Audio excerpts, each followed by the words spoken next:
Welcome to Cycl'n Vancouver. Hi, my name is Steve. I'm a 60-year-old guy, 6'5", around 250 pounds, who loves getting out on the bike and going cycling. Well, that and eating lots of baked goods.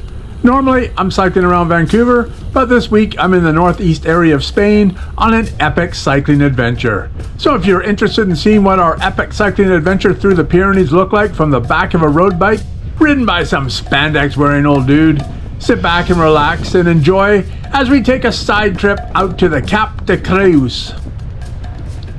Today is Tuesday, September 23rd, 2025. Last Thursday, we started our epic journey from Girona north through the Pyrenees. After days of cycling and climbing and eating and drinking, all good things must come to an end, and this is no different.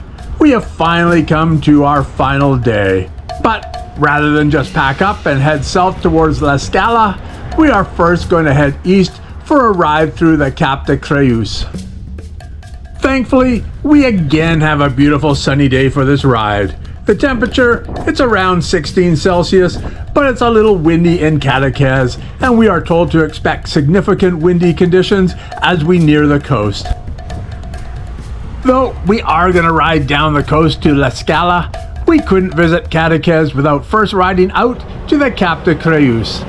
The Cap de Creus is an area with some interesting rock formations that inspired the Spanish surrealist painter Salvador Dali. Dali also had a house on the east side of the city, and we'll ride over that way to get a look at it too. Well, at least from a distance.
Charles is a cycling beast, but on these hills, even he isn't a match for Barbara on her e-bike.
As Chris warned us ahead of time, it could be very windy out here, and we will need to be cautious. Well, it is definitely windy, and we aren't anywhere near to the coast yet.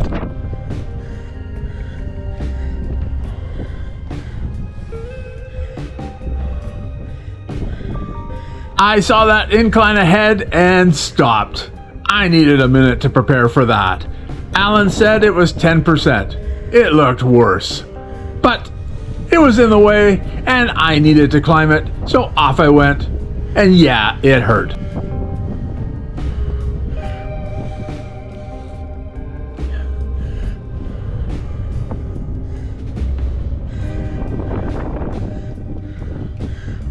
I have never ridden 6 straight days in a row before, let alone with this much climbing. My body ached, but I just kept focusing on turning the pedals. I crossed to the other side of the road in an effort to reduce the gradient. That helped.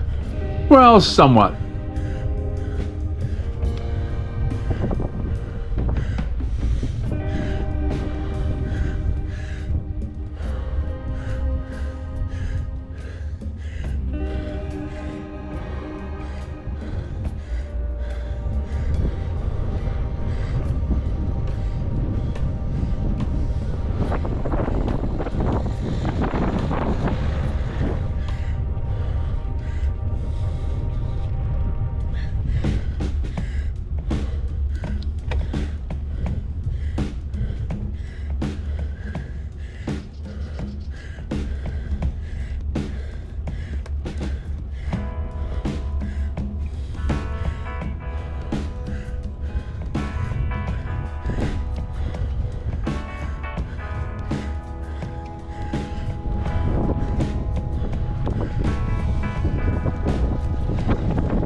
It really is hard to convey just how windy it is out here.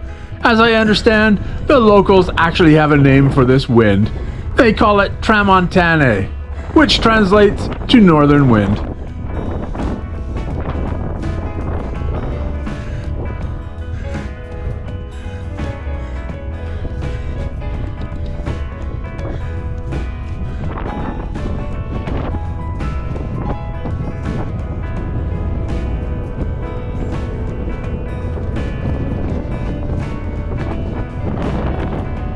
I am old enough to remember those television ads for a vacation destination provider called Club Med. I've never been, but back in the 80s, I'd regularly see those ads on television, and those vacation spots sure looked nice. Well, where we're headed right now used to house a Club Med resort until the Cap de Creus was declared a national park in 1998, and the resort was removed in 2003. All that remains of that Club Med location now is a vantage point and some tourist signs. You can find videos on YouTube documenting the resort's removal.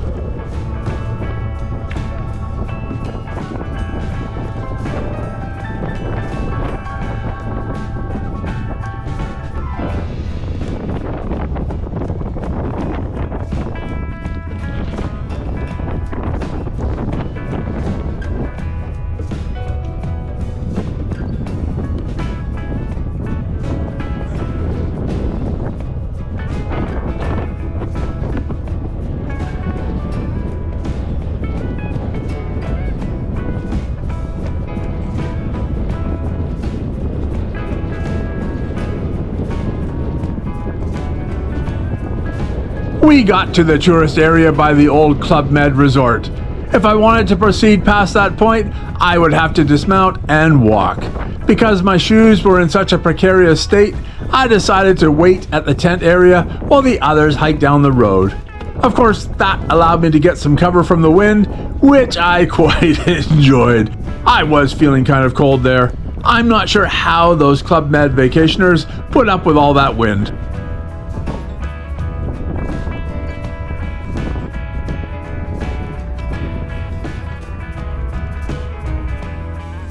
Leonard said that he had had a mechanical problem with his bike and was unable to fix it. So it looked like he was done for the day and would ride with Vicky in the van.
I caught up to the group on the road down to the lighthouse. The wind was howling. I know we had talked about cycling out to the lighthouse, but that would be quite dangerous in this wind, and I wasn't a fan of doing that. I hate being so prudent and cautious, but at my size, I'm like a giant sail just asking to be blown off the road. And the rocks out here look very jagged. So we turned around and headed back towards Cateches.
Before we leave this area, we turn south towards Portlagat Cove.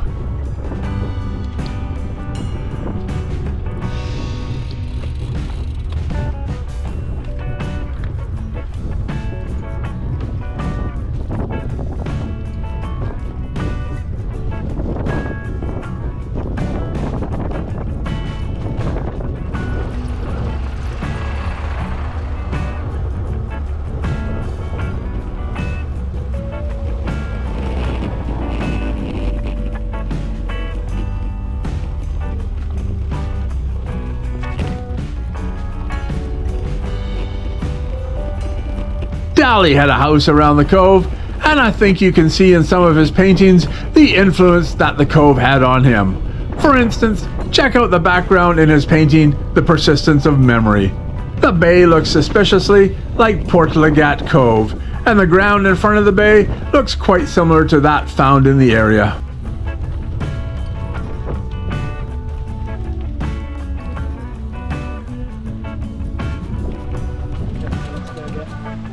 This is such a spectacular area, and we stop for a nice break and some beverages at the bar.